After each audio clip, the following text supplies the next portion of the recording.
Hello दोस्तों, मैं साधना बनारसी। यह कहानी संतोष और नीतू की है, जिनके प्यार को पनपने में लगभग 15 वर्ष लग गए। इसके बावजूद दोनों एक दूसरे के लिए अजनबी थे। संतोष और नीतू एक ही विद्यालय के एक ही क्लास में साथ साथ पढ़ते थे।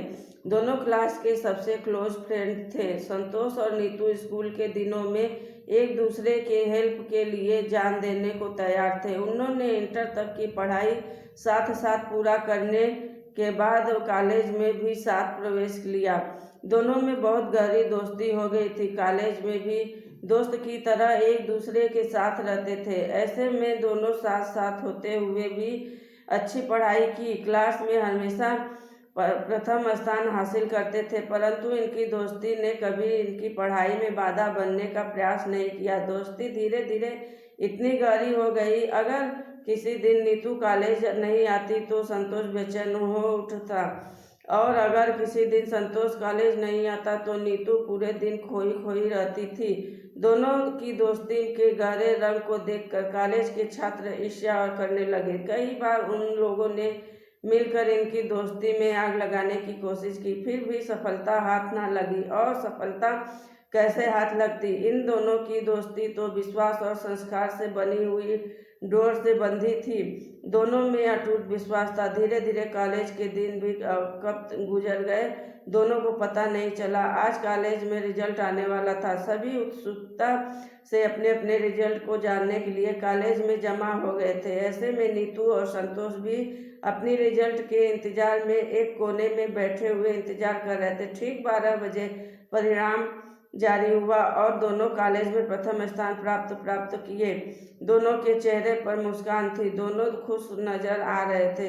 इतने में संतोष ने भीगी आंखों से कहा, अब तो हमारी कॉलेज की पढ़ाई पूरी हो गई, अब हम फिर कब मिलेंगे? इस पर नीतू ने कहा, देखो जिंदगी कहाँ लेकर जाती है, अब घर वालों की इच्छा पर निर्भर है। इसके बाद संतोष और नीतू अपने अपने घर आए। कुछ दिन बीते। नीतू कंपटीशन की तैयारी के लिए जयपुर चली गई। संतोष भी कोटा चला गया। जब दोनों एक दूसरे से अलग हो चुके थे, लेकिन दिल से अलग नहीं हुई थी। दोनों में कोई भी संपर्क करने का कोई साधन नहीं मौजूद था। संतोष के मन में पछतावा था, इजहार नहीं करने का। शायद नीतू भी यही सोच रही थी। काफी समय बीत चुका था। संतोष एक इंजीनियर बनकर अच्छी जॉब कर रहा था, तो नीतू एक डॉक्टर थी। नीतू के मन से संतोष का प्यार वैसा ही था जैसा ही कि कॉलेज में के दिनों में था। नीतू अपनी माँ से बताई कि संतोष से शादी करना चाहती हूँ। जब यह बात नीतू के पिताजी तक पहुंची तो उन्होंने तुरंत हाँ कर दिया, क्योंकि जानते थे नीतू कभी गलत फैसला नहीं ले सकती। अगले दिन नीतू के पिता संतोष के घर अपनी लाडली बेटी का रिश्ता लेकर पहुंचे। संतोष के घर के अंदर पहुंचते ही नीतू के पिताजी दंग रह गए। नीतू के पिताजी मन ही मन खुश हुए। उन्हें लगा कि उनकी बेटी तो इस घर में अप्सरा बनकर रहेगी। नीतू के पिताजी एक सामान्य परिवार थे। हाँ, इतना जरूर था कि नीतू के डॉक्टर बनने से उनके सम्मान में वृद्धि हुई थी। इतने में नीतू के पिता ने देखा, एक कुर्सी पर चश्मा लगे एक नवयुवक बैठकर अखबार पढ़ रहे थे। नीतू के पिताजी समझ गए थे कि यह युवक कोई नहीं और संतोष है। नीतू के पिता ने खुद को विश्वास दिलाने के लिए उनसे नाम पूछा तो जवाब मिला, सर मैं संतोष हूँ। अब तो नीतू के पिता को पूरा विश्वास हो गया। फिर उन्होंने संतोष को सारी बातें बता दी। नीतू आपसे बहुत प्यार करती है, वह आपसे शादी भी करना चाहती है, इसलिए मैं अपनी बेटी के रिश्ता के लिए आया हूँ। संतोष ने इस पर कोई जवाब नहीं दिया।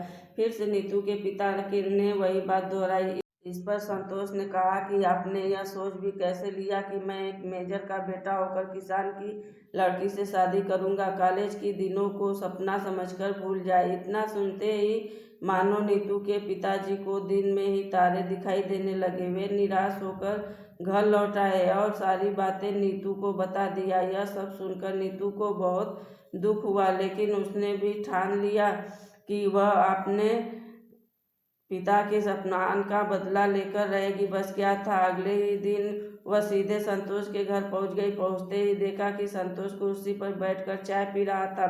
नीतू को समझ में आ गया कि जो व्यक्ति उससे मिलने के लिए दौड़ते हुए आता था आज वो मुझे सामने देखकर भी कुर्सी से उठ तक नहीं रहा था। इसका मतलब इसे अहंकार हो गया। फिर नीतू ने भला बुरा कहना शुरू कर दिया। संतोष यह सब सुनता रहा, यहाँ तक कि नीतू ने संतोष को खुदगर्ज, मक्कार, कमीना, न जाने क्या क्या कह डाला। संतोष ने फिर भी कोई प्रतिक्रिया नहीं दिया। फिर भी नीतू का गुस्सा शांत नहीं हुआ और उसने संतोष के पास में जाकर उसे जोरदार थप्पड़ जड़ दिया। थप्पड़ लगते ही संतोष कुर्सी से लड़खड़ा कर नीचे गिर गया। फिर भी संतोष खामोश रहा। इतने में अंदर से संतोष की माँ आई और कहने लगी, बस करो नीतू, बहुत हो गया। संतोष तुझे भी से आज भी इतना ही प्यार करता है जितना कि पहले किया करता था, पर वह नहीं चाहता था कि उसकी वजह से तुम्हारी भी जिंदगी मायूस हो जाए, इसलिए वह तुझसे शादी नहीं करना चाहता, क्योंकि संतोष का एक पैर कट चुका है। यह देख नीतू के होश उड़ गए। अब नीतू को सारी बातें समझ में आ गई थी कि संतोष उसे क्यों शादी नहीं करना चाहता था, क्योंकि संतोष नहीं चाहता था कि नीतू किसी अपाहिज से शादी करे। नीतू के आंखों में आंसू की धारा बह चली और उसी पर संतोष ने कहा, खुदा ने तुम्हारे पैरों पर सितम करके तुम्हें अपाहिज बना दिया, मगर तुम्हारा दिल अब भी वही है जो पहले था। कहने का मतलब है यह कि तुम सिर्फ पैर से अपाहिज हो, दिल से नहीं, इसलिए मैं तुमसे ही शादी करूंगी। ऐसा कहकर नीतू ने उसी पल भगवान को साक्षी मानकर संतोष से शादी कर ली। दो दिल कैसे एक हो जाते हैं पता भी नहीं चलता। अगर आपको लगता है प्यार किसी प्लानिंग के साथ होता है तो आप गलत है। प्यार वो पौधा है जिसे पनपने में कई वर्ष लग जाते हैं और यहाँ सच्चा प्यार का रूप ले लेता है, जिनके प्यार को पनपने में 15 वर्ष बीत गए। दोस्तों, आज की कहानी आप सभी को कैसी लगी कमेंट बॉक्स में लिखिए और चैनल को भी सब्सक्राइब करना ना भूलें।